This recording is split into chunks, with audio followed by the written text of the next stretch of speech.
사순절 네 번째 주일을 맞았습니다. 매주일 낮예배 시간에 이스라엘의 7대 절기를 순서대로 설교하고 있는데 오늘이 마지막입니다. 사실 절기 설교는 쉽지 않습니다. 절기를 설교하는 방식에 있어 얼마든지 다른 의견이나 다른 해석들이 있을 수 있기 때문입니다.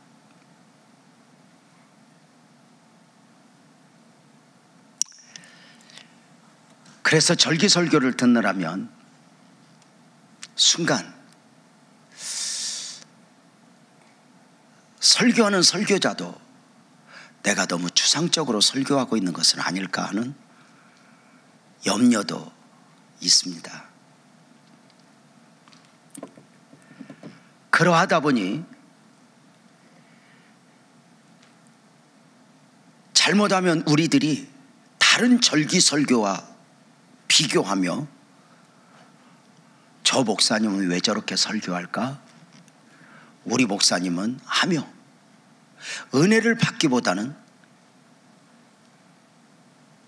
옳고 그름을 판단하려 하는 우를 범할 수 있다는 것이죠.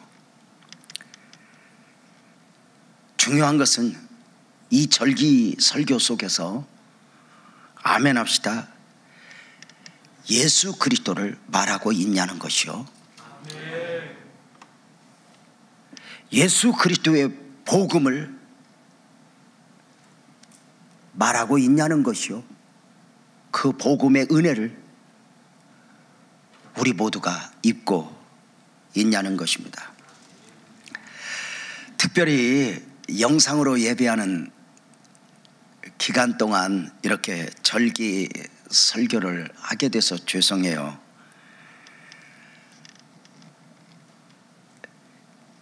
교역자들 통해서 자녀들과 함께 예배하는데 예배 시간이 너무 길다. 우리 아이가 막 비비 꼬고 난리가 났다. 이런 보고를 받았습니다. 절기 설교 특성상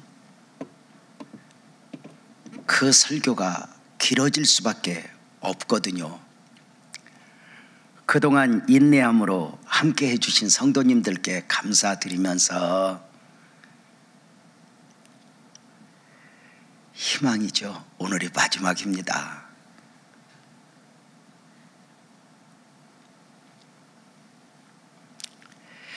이스라엘의 7대 절기는 6월절을 시작으로 무교절, 초실절, 칠칠절, 나팔절, 지난주에 말씀을 드린 속죄일, 그리고 오늘 마지막 초막절입니다. 각각의 절기들 안에는 계시가 담겨 있다 했습니다. 계시라는 말은 하나님 자신을 나타내시고 하나님의 뜻과 하나님의 섭리를 나타내심의 원리입니다. 인간이 감히 하나님을 알 수 없습니다. 사람의 지혜로 복음의 옷을 입은 말씀을 다 깨달아 알 수 없습니다. 그래서 신학적으로 이렇게 표현합니다. 하나님이 계시해 주시는 만큼 우리가 하나님을 알 수 있고, 하나님이 눈을 열어 주시는 만큼 우리가 그 말씀을, 복음을 깨달아 알 수 있다고 말입니다. 아멘. 우리는 이렇게 말했습니다. 우리는 성경을 믿는 사람들이 아니라 성경이 말하는 것을 믿는 사람들이라고 말입니다. 아멘. 성경이 말하는 것은 예수 그리스도를 말씀하고 있고 예수 그리스도로 말미암은 영생을 말씀하고 있습니다. 성경을 10번을 읽어도 100번을 읽어도 성경 안에서 예수 그리스도의 하나님 되심, 예수 그리스도의 메시아 되심을 보지 못했다면, 성경 안에서 영생 얻는 원리를 깨닫지 못했다면 성경은 단순한 종교서적이 되고 말 것입니다. 마찬가지로 우리가 절기설교를 들을 때 의식 중심으로 들으면 안타까운 것입니다. 이 안에서 예수 그리스도를 만나야 하고 이 절기 안에서 복음이 보여지고 느껴진다면 축복인 것입니다. 절기설교를 믿음으로 받아야 되는 이유입니다.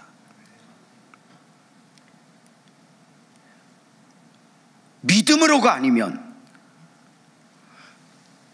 성경 안에 담겨있는 계시도, 절기 안에 담겨있는 계시도 품어낼 수 없기 때문입니다. 믿음으로 산다. 로마서 1장 17절은 이렇게 말씀하죠.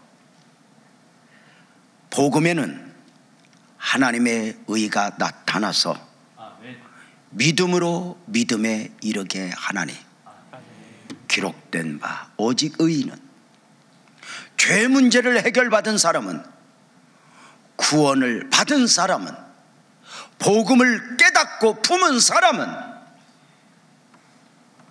믿음으로 살아야 한다 입니다. 우리 복음적 그리스도인은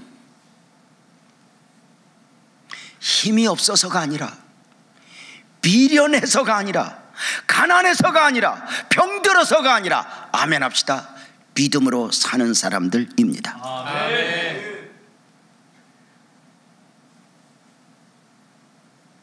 우리는 믿음으로 사는 사람들이다. 가끔 누군가가 우리에게 당신들은 믿습니다, 믿습니다, 믿음을 말하고 있는데 도대체 당신들은 무엇을 믿는 사람들입니까? 질문을 받게 된다면 무엇이라 답할 수 있겠습니까? 성경적으로 믿음에 대한 질문에 답을 한다면 이렇게 답할 수 있을 것 같습니다. 나는 예수 그리스도를 믿고 예수 그리스도의 사역을 믿습니다. 이렇게 말입니다. 예수 그리스도는 믿음의 대상이고 예수 그리스도의 사역은 믿음의 내용입니다. 기독교 복음 신앙의 특징은 믿음의 대상도 분명하고 믿음의 내용 또한 완벽하다는 것입니다. 만약에 믿음의 대상은 분명하지만 믿음의 내용이 완전하지 못하다면, 믿음의 내용은 풍성하지만 믿음의 대상에 문제가 있다면 기독교 복음이 아닐 수 있습니다. 믿음의 대상은 예수 그리스도라 했습니다. 예수님의 메시아 되심과 예수님의 하나님 되심을 믿는 것입니다.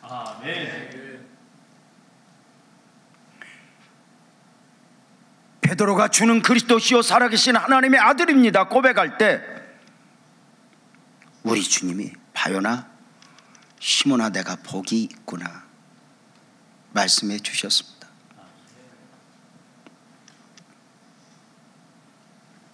의심 많은 도마가 부활하신 예수님을 보고서 했던 고백이 나의 주, 나의 하나님이십니다 고백했습니다. 보이는 예수 안에서 믿음으로, 은혜로 눈이 열려야 하는 하나님을 본 것입니다. 아멘 합시다. 예수님이 메시아 되심을 믿습니까? 아멘. 예수님의 하나님 되심을 믿습니까? 아멘. 논리적으로는 이해가 되지 않지만 믿음 안에서 우리는 아무 거부감 없이 예수님의 메시아 되심, 예수님의 하나님 되심을 우리는 품고 살아갑니다. 믿음의 내용이라 말씀을 드린 예수님의 사역은 예수님의 생애 전부를 이야기하는 것입니다. 예수 그리스도의 사역이라 말씀을 드린 예수 그리스도의 생애를 우리는 사도신경에서 봅니다. 내가 믿는 것, 나는 이렇게 믿습니다. 이 사도신경을 통해서 고백을 하게 되는데, 특별히 예수님에 대한 고백을 보면 나는 그의 유일하신 아들 우리 주 예수 그리스도를 믿습니다. 그리고 설명합니다. 내가 믿는 그 예수님은 성령으로 잉태되어 오셨고 동정녀 마리아에게서 나셨고, 내가 믿는 예수님은 고난을 받아 십자가에 못 박혀 죽으셨고, 내가 믿는 예수님은 부활로 다시 사셨으며, 내가 믿는 예수님은 하늘로 승천하신 가운데 전능하신 아버지 하나님 우편에 앉아 계시다가 재림으로 다시 오실 것을 믿습니다. 아멘. 고백합니다.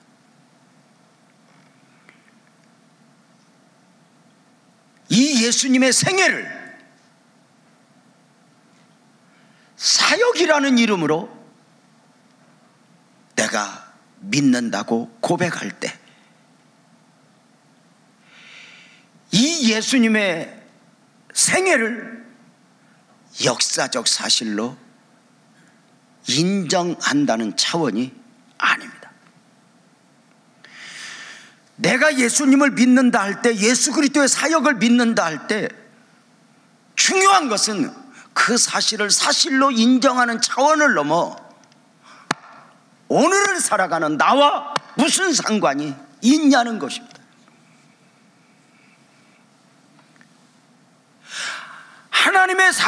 하나님이 사람의 몸을 입고 오신 그 오심이 나와 무슨 상관이 있냐? 그분이 고난받으시고 죽으신 그 죽으심이 나와 무슨 상관이 있냐는 것입니다. 이사야서 53장 4절 5절에 보면,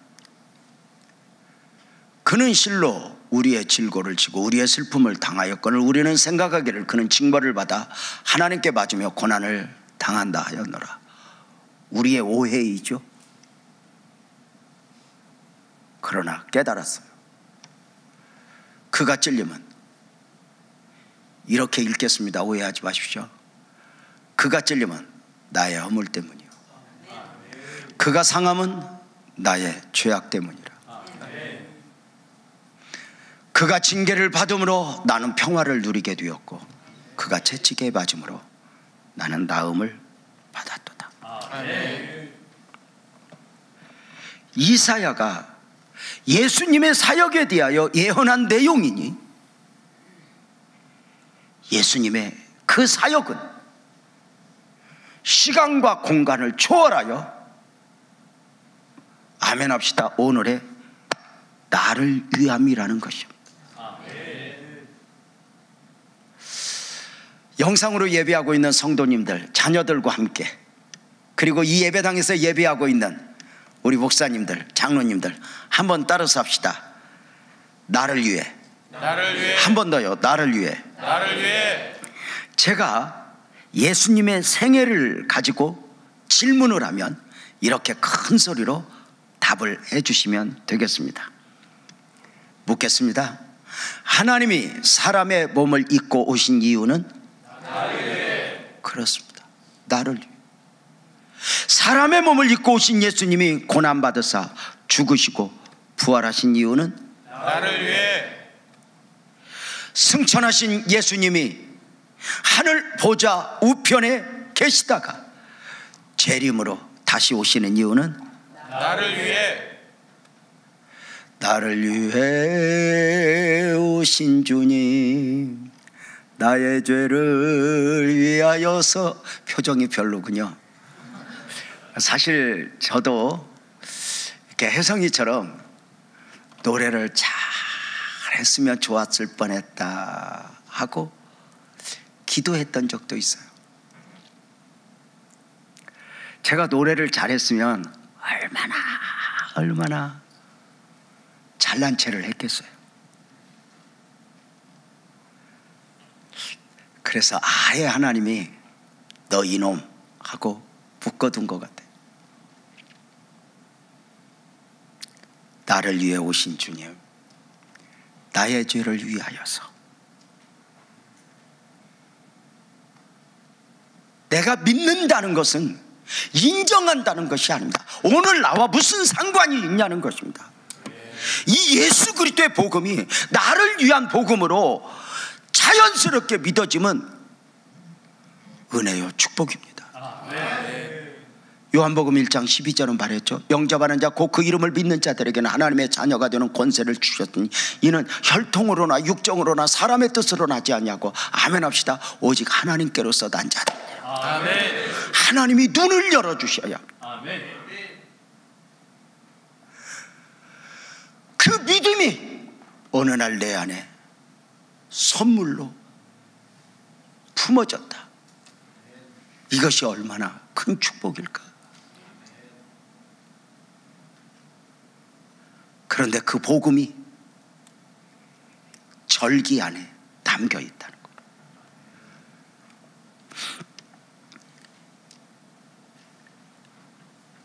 우리가 계속해서 이스라엘의 7대 절기를 묵상했죠.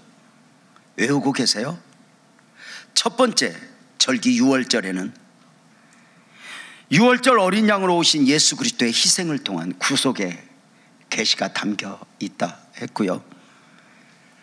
두 번째 무교절에는 죄 없이 대속의 죽음을 죽으신 예수 그리스도의 거룩을 품은 그리스도인들이 누룩과의 전쟁을 하며 삶으로 지켜내는 절기라 했습니다. 세 번째 초실절은 가나안에 들어가서 농사를 지어 첫 번째 수확을 단으로 묶어 하늘을 향하여 흔들어 드리며 지키는 절기였으니 예수님의 부활과 승천의 계시라 말씀을 드렸습니다. 무엇보다도 부활의 첫 열매 되시는 예수님과 함께 나중 열매로서 복음적 그리스도인이 입게 되는 하나님의 영광을, 하늘 영광을 말씀을 드렸습니다. 아멘. 7실절에는 시내산에서 율법을 받은 것을 기념하는 절기로서 오순절 성령강림의 계시가 담겨 있다 했고, 나팔절은 예수 그리스도의 재림을 계시하는 절기로서 예수 재림의 날 구원의 완성이 있을 것이라 했습니다. 완전한 변화로 말입니다.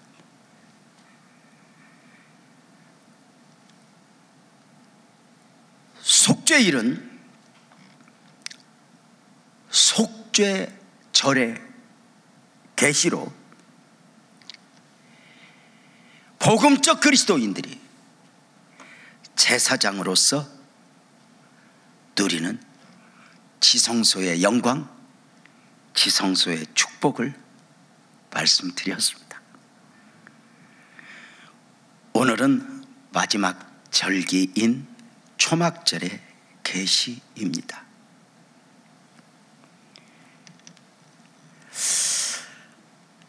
절기 설교가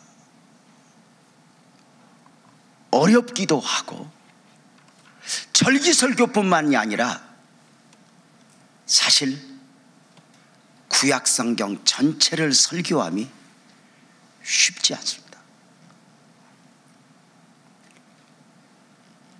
때로는 이 설교가 약간은 추상적인 느낌이 들 수도 있고 말입니다. 그 이유가 있습니다. 우리가 복음을 설명할 때 구약도 신약도 전체를 복음으로 말하는데 이 복음을 설명할 때 이렇게 설명할 수 있습니다. 구약의 복음은 설계 복음이고 신약의 복음은 건물 복음이라고 말입니다.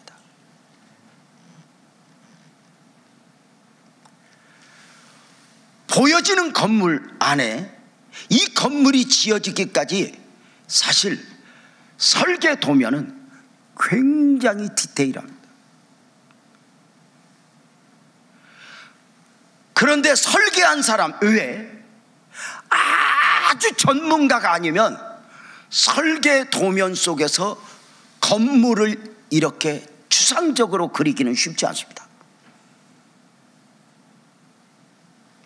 우리 교회 건축할 때 설계 도면이 얼마나 두꺼운지 또 여러 권인지 전기 설계, 소방 설계 뭐 이런 설계들이 쭉 있는데 우리 장로님이 목사님 이렇게 지을 거예요. 제가 하나도 못 알아듣겠어요. 그때 딱 한마디로 끝냈어요. 비만 안 새겠죠. 그때 우리 장로님 나한테 주신 말씀이 있어요. 목사님 비 안 새게 짓는 게 쉬운 줄 아세요? 끝! 건물만 지어. 설계복음이 설계도면이 건물보다 훨씬 디테일해요.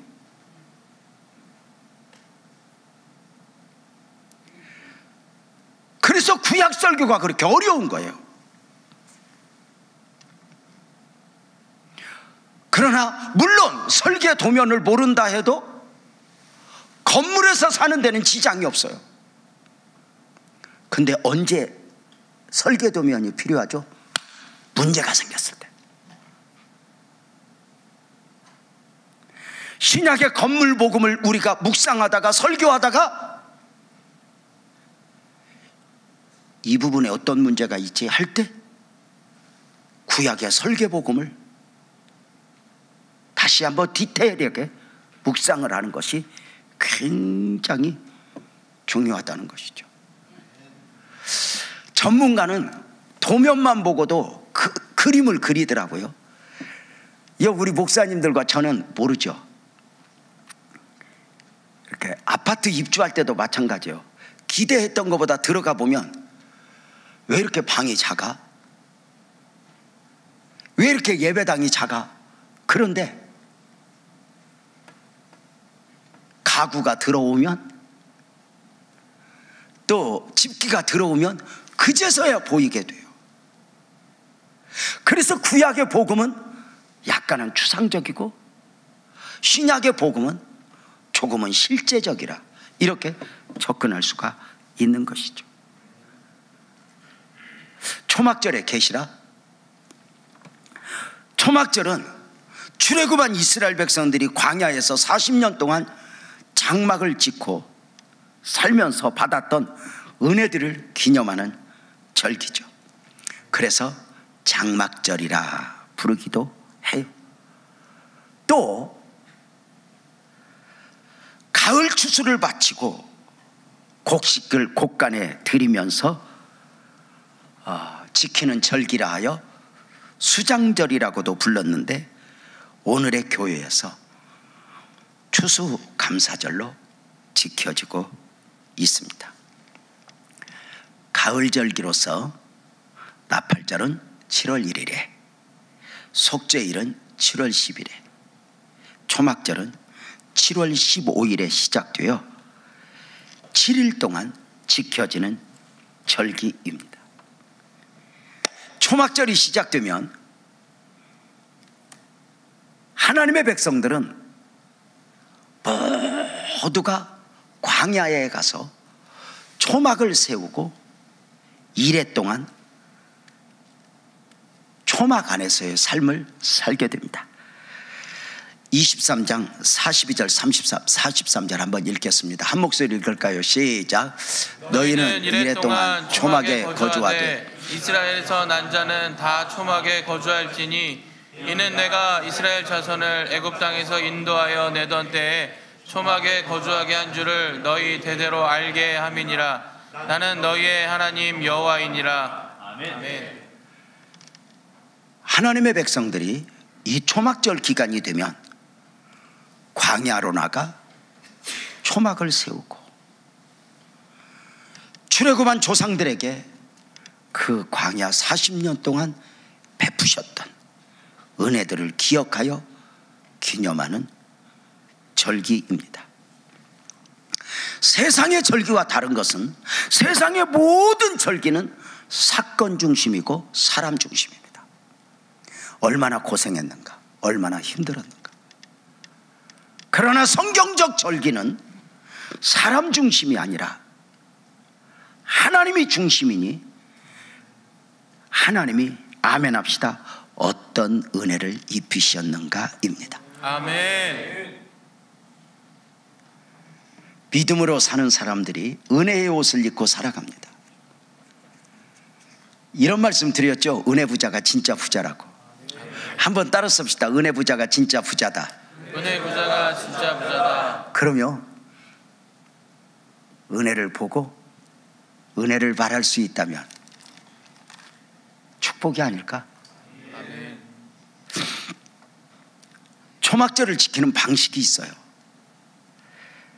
레위기 23장 40절에 보면 첫날에는 너희가 아름다운 나무 실과와 종려나무 가지와 무성한 나무 가지와 신의 버들을 취하여 너희 하나님 여호와 앞에서 이래 동안 즐거워할 것이라. 여기에서 왜라는 질문을 하면서 왜 아름다운 나무 실과가 필요해요? 왜 종려나무 가지가 필요해요? 왜 무성한 가지가 필요해요? 여러 가지 의미 부여를 할 수 있지만 의미 부여를 하게 되면 사실은 조금은 추상적이기도 하고 오늘 설교가 길어질 것 같은 두려움에 패스 하도록 하겠습니다. 지금도 이스라엘 백성들은 초막절 기간이 되면 자신의 형편에 따라 광야에 가서 초막을 세우는데 요즘에는 그 유대인들도 많이 세속화되어서 이제는 광야보다는 광야로 갈 수 있는 사람은 가되 베란다에 초막을 세우고 초막절을 지키는 분들도 있고 크루즈 타고 여행하면 그 한쪽에 초막을 세워놓고 초막절을 지키는 사람도 있습니다. 우리식으로 하면 저 대명 콘도에 가서 주의를 지키고 뭐 그렇게라도 예배 드림이 좋기는 좋지만 그 이스라엘에 가서 보면 의외로 집들이 그 계단식으로 지어진 집들이 있어요. 그래서 우리 집 지붕이 그 위에 집의 마당이 되는데 그 목적이 바로 뭐냐면 이 초막절 때 그 초막을 지키기 위함이었어요. 저는 이스라엘에 가서 이 광야의 장막을 이렇게 경험한 적이 있거든요. 우연찮게 그 장막촌이 굉장히 부촌이었어요. 근데 그렇게 말하는 거예요. 자기들은 은혜가 너무 감사해서 이 장막절 기간만이 아니라 가끔 이렇게 우리는 은혜가 떨어지면 우리가 기도원 오듯이 온다고요.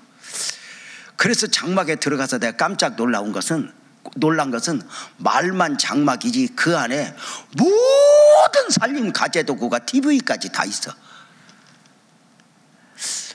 종들이 와서 섬겨주기도 하고, 그래서 희한한 장막절도 다 있다 생각을 했는데요. 중요한 것은 그 초막에서 7일간 머물면서 부모는 자녀들에게 광야의 은혜들을 전하는 거예요. 공부하는 게 아니에요. 은혜를 나누는 거예요. 매해 초막절이고 그걸 일주일 계속 하는데 한두 번 들었겠어요? 10번, 100번 듣고 또 듣는 거예요. 부모들이 자녀들과 함께 얘들아, 우리 조상들은 애굽에서 430년간 노예 생활하다가 하나님의 뜻과 섭리 안에서 출애굽하게 되었단다. 저들은 기적같이 홍해를 건넜어. 그리고 농사를 짓지 않았지만 하늘에서 내려주시는 만나를 먹고 살았고, 반석에서 솟아나는 샘물의 은혜도 있었고, 옷과 신발이 헤어지지 않는 은혜도 있었단다. 무엇보다도 구름기둥 불기둥에 하나님의 임재가 그 백성들을 가나안으로 인도했었단다.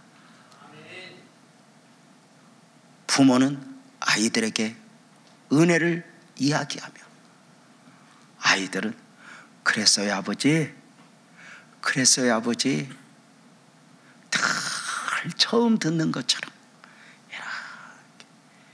지금 우리 장로님들 중에는 아침에 설교 듣고 또 듣는다고 지금 아예 지금 눈을 감고 안 듣는 분도 있는데 그 문제가 많은 겁니다.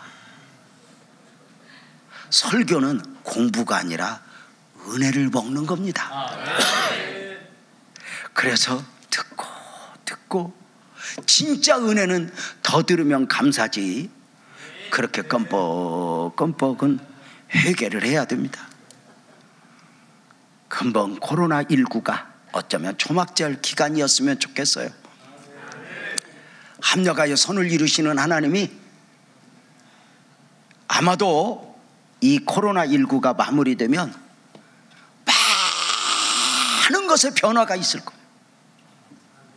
특별히 가정에 축복으로 변화가 있었으면 좋겠어요. 아멘. 가족이 함께하고 함께 나누고 함께 예배하고, 그래서 퇴근하면 뭐 누구 만나야 되고 뭐 친구 중심 누구 중심 술 먹고 막 이러던 분들이 좀 가족으로, 이 가족이 함께함이 얼마나 소중한가. 특별히 우리 복음적 그리스도인들이 그런 은혜를 입었으면 좋겠다. 아멘. 그래서 함께 모여서 오늘 너희들 어떻게 살았니? 하나님의 은혜였구나. 그렇게 함께 은혜를 나눌 수 있다면, 때로는 밖에서 상처받고 온 아이가 엄마 아빠 통해서 위로를 받을 수 있다면,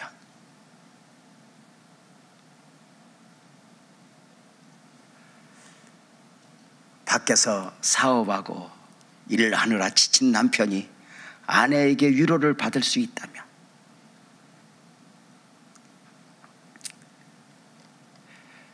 갱년기 옷을 입고 하루 종일 덥네 춥네 하더니 아내가 남편에게 위로를 받을 수 있다면 예배와 함께 말입니다.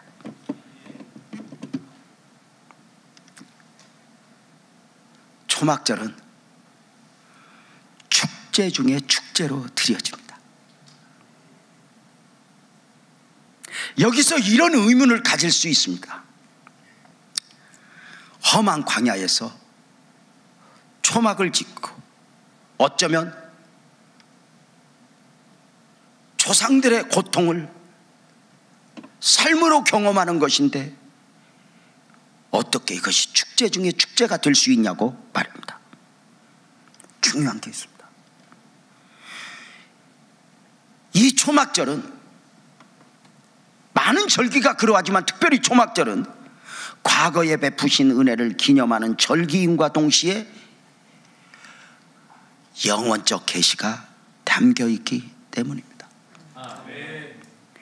그래서 초막절의 진정한 의미는 광야에서의 과거적 은혜의 의미를 넘어 장차 재림으로 완성될 천국에서의 삶을 담아내고 있습니다. 정리하면 마지막 절기인 초막절은 하늘절기로 천국에서의 삶을 계시하고 있어.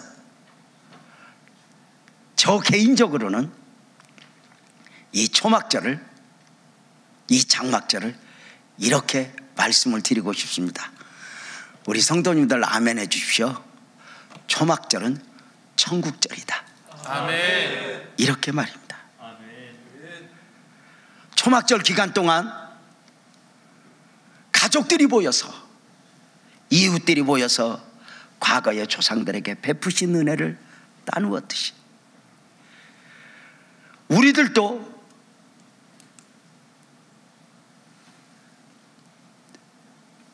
주님 재림으로 완성될 그 천국에 다 모이게 될 것입니다.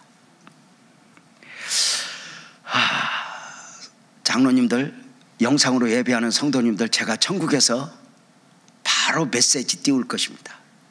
모이라고. 그때는 코로나도 아무 상관없습니다. 모여서 완전한 은혜를 나누는 것입니다. 아멘. 지금은 거울로 보는 것처럼 희미하지만 그때에는 얼굴과 얼굴을 마주대야 하듯 선명한 복음, 선명한 은혜를 보면서 주님 손잡고 우리는 그때 그랬지, 그때 그랬지, 우리 교회 어려울 때 우리 그때 그랬지, 그 은혜가 천국이 아닐까.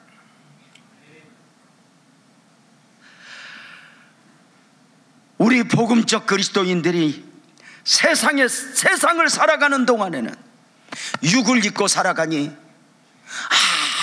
아무리 은혜로 산다 하지만 부분적 은혜 안에서 살게 됩니다.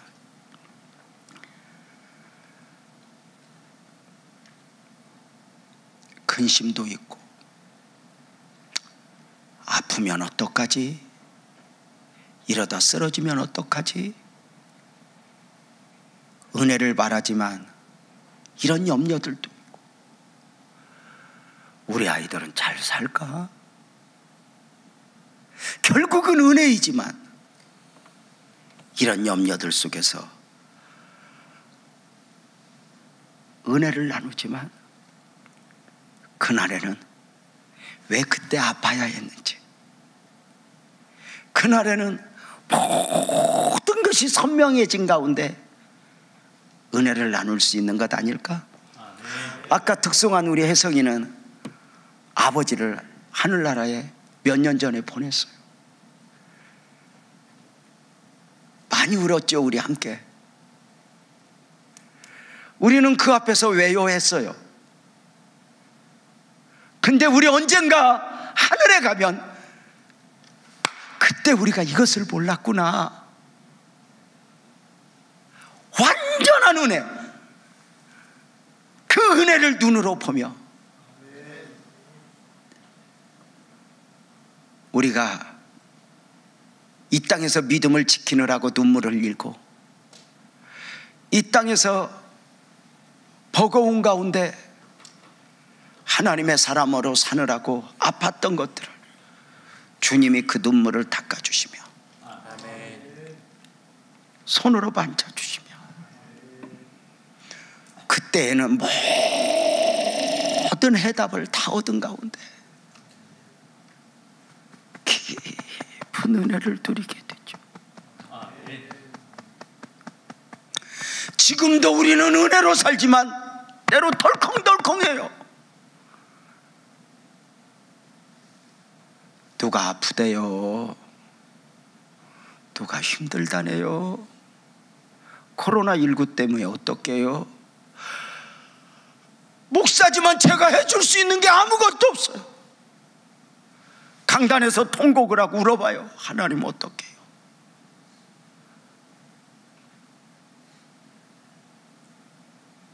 지금은 은혜도 믿음으로 누려요. 그때에는 눈으로 보며 누릴 수 있죠. 천국이 없다면. 오래전에 청년들과 함께 성경 공부를 참 많이 했어요. 어느 날 청년들과 함께 창세기 4장에 나오는 가인과 아벨의 제사를 배경으로 하여 예배의 성공자가 되지 않은 공부를 하고 있었어요. 저는 열심히 이제 전하는 거예요. 우리 예배의 성공자가 되어야 됩니다. 아벨처럼. 가인처럼 예배의 실패자가 되면 안 됩니다. 우리 예배의 성공자가 됩시다. 이러고 막 공부를 하는데 그 꼭 엉뚱한 사람들 하나씩 있잖아요. 청년 중에 하나가 아주 똑똑한 놈이 손을 번쩍 들더니 이렇게 말하는 거예요. 예배의 성공자가 되면 안 되겠네요. 왜 또? 지금 오늘 제가 말씀을 듣다 보니까 예배 잘 드리는 아벨은 맞아 죽었고 예배 실패한 가인은 은혜를 입었는데 이거 어떻게 된 거예요? 아벨은 그 억울함을 어디 가서 호소해요? 예배 잘 드리면 뭐예요? 아무 할 말이 없어요. 드디어 제가 코너에 몰렸다 싶었는지 그놈은 빌어붙이는 거예요. 대답 좀 해보세요. 아무 소리. 성경 공부 끝냈어요. 그만합시다. 한 주간 기도하자. 얼마나 이제 그 한 주간 온 서점의 책을 다 찾아보는 거예요. 답이 있을까? 그런 거 있잖아요. 내가 모르는 답은 책에도 없다. 그래요. 각양 방식으로 답은 했지만 내가 원하는 답이 없는 거예요. 한 주간 내내 기도했지만 답이 없어요. 성경 공부 시간이 다가오는데 답이 없어요. 그런데 믿음으로 들어가야 되잖아요. 성경 공부방에 들어가기 위하여 문고리를 딱 잡았는데 그 한 주간에 타게 하셨던 하나님이 딱 한마디 줘요. 천국. 땅에서만 해답을 찾았던 저는 그냥 마치 문이 활짝 열리는 듯한 느낌이었어요. 모였어요. 청년들이 모였는데 그 형제가 이렇게 물어요. 대답 알아가지고 오셨어요? 아벨이 어떻게 해요? 설명 좀 해주세요. 그래서 이렇게 말씀드렸어요. 그래서 천국이 있잖아요. 우리 기독교 신앙이 이 땅에서 끝나는 것이라면 스데반의 순교가 무슨 가치가 있고 바울의 헌신이 무슨 가치가 있겠냐. 기독교 복음의 진정한 가치는 하늘에서 천국에서다. 여러분 천국을 믿습니까? 우리 주님이 요한복음 14장 2절 3절에서 이렇게 말씀하셨죠. 내 아버지 집에 거할 곳이 많도다. 그렇지 않으면 너희에게 일렀으리라. 내가 너희를 위하여 거처를 예비하러 간다. 가서 너희를 위하여 거처를 예비하면 내가 다시 와서 너희를 내게로 영접하여 나 있는 곳에 너희도 있게 할 거야. 여러분 아멘 해보세요. 천국이 왜 좋아요? 내 집이 있으니까. 내 집이 있으니까. 코로나19에 걱정도 없는, 돈 때문에 걱정도 없는 그 내 집. 우리 교회 한 성도가 물었어요. 목사님, 왜 성경은 천국 안내서라며요? 천국 가는 책이라며요? 그렇지. 그런데요, 제가 천국을 알고 싶은데요, 왜 성경에는 천국에 대한 내용이 많이 없어요? 천국을 좀 자세히 설명해 주셨더라면 우리가 복음 전하는데도 너무 좋았을 것 같은데요. 제가 그랬습니다. 왜 그랬을까? 천국은 사실 인간의 언어로, 인간의 글로, 인간의 상식으로 그려낼 수 없을 만큼 풍성한 곳이거든. 만약에 천국을 인간의 상식으로, 인간의 언어로, 인간의 글로 그려놓으면 천국은 그 울타리 안에 갇혀요.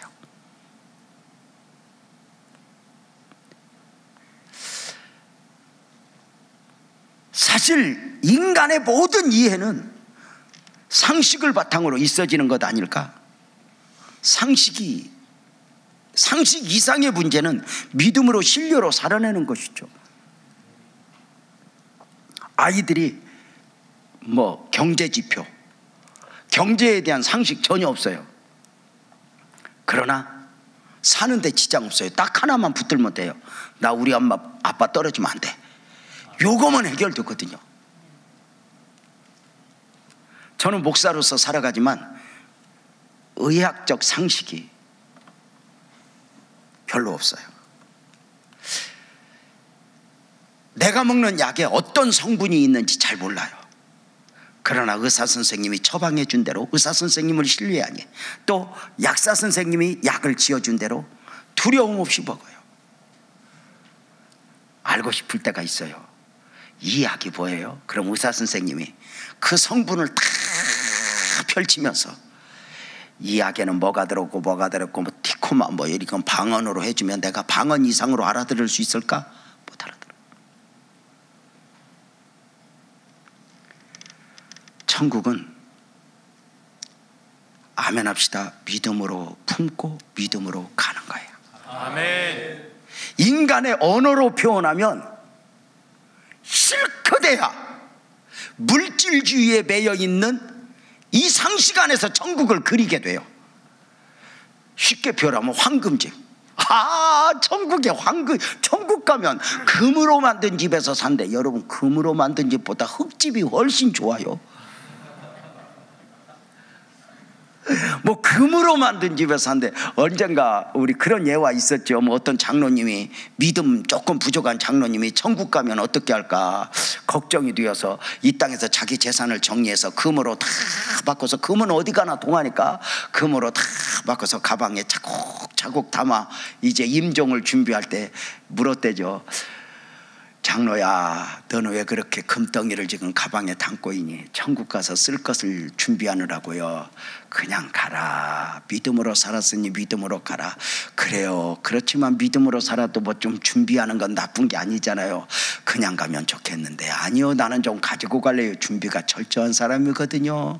그리고 천국에 갔더니 천국 길바닥이 다 황금이더래. 그러니까 예를 들어서 우리가 상식으로 설명을 하면 거기까지밖에 안 되는 거예요. 근데 천국은 우리가 그림으로 그릴 수 없을 만큼, 아멘 합시다, 은혜입니다. 아멘. 영적 개념입니다. 아멘. 여러분, 이게 얼마나 축복이에요. 무엇보다도 초막절 기간은 초막을 짓고 나그네 인생임을 고백해요. 이 땅에서 누리는 은혜들은 진짜 은혜가 아니에요.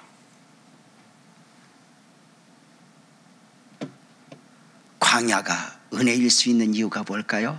물론 만나도 있어, 솟아나는 샘물도 있어, 옷과 신발도 헤어지지 않아. 그럼에도 불구하고 저들이 광야에서 진짜 은혜는 크게 하면 합시다, 가나안의 소망입니다.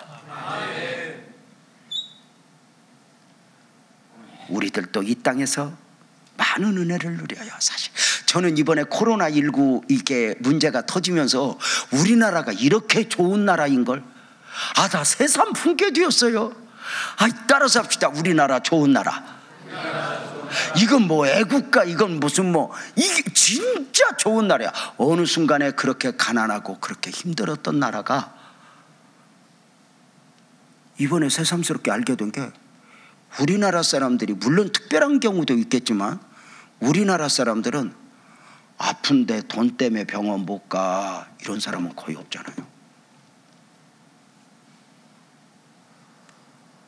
저 우리가 꿈꾸는 저 미국, 아프면 그냥 죽으라 해요.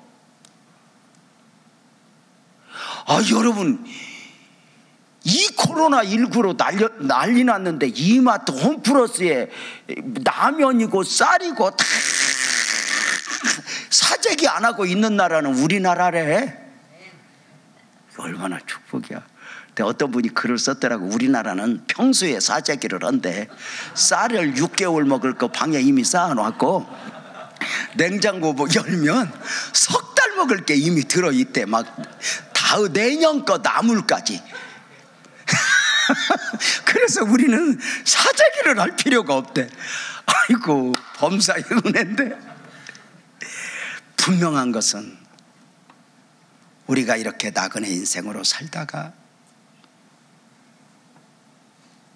히브리서 11장 5절에 나오는 에녹처럼 언젠가 우리는 죽음의 과정을 통하지만 죽음을 보지 않고 이 땅에서 하늘로 옮겨가게 될 것입니다. 아멘.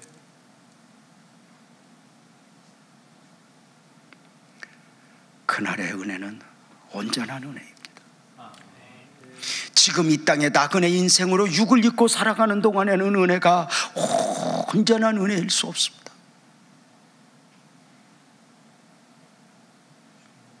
어제도 집사님 한 분이 딸 그리고 사위와 함께 교회를 찾아왔어요. 교구 목사님 통해서 목사님 뵙고 싶어요. 어서 오세요.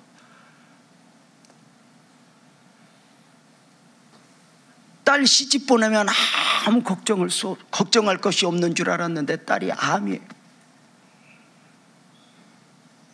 얘야, 교회 오지 않던 딸 잡고 목사님한테 가자. 오늘 입원해서 내일 모레 신촌 세브란스에서 수술 받아요. 딸과 사유와 함께 온 어미가 하염없이 울어요. 그런데 신기했어요. 그 얼굴에 은혜가 보이는 거예요. 그래서 집사님 왜 울어? 그랬더니 이렇게 말해요. 감사해서요. 목사님 감사해서요.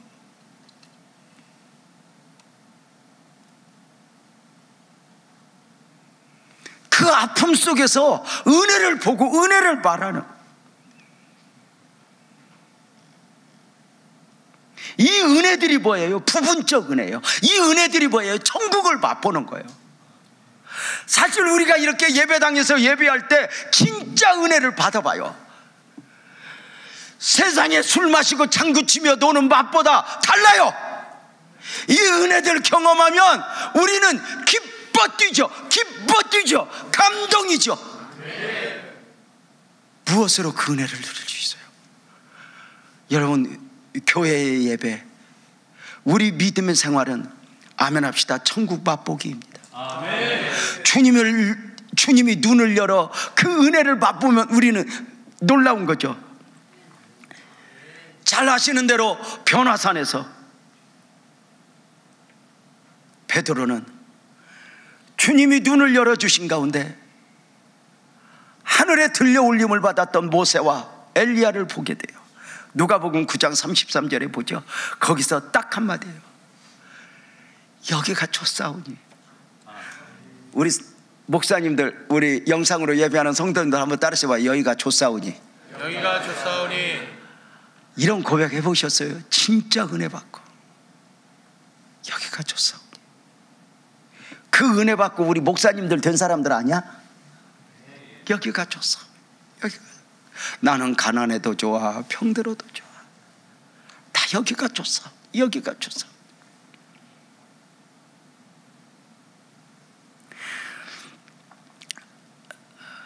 그런데 그 은혜가 이제 부분적 은혜가 아니라 완전한 은혜로 펼쳐지는 초막절의 성취, 천국절, 그 하늘에서는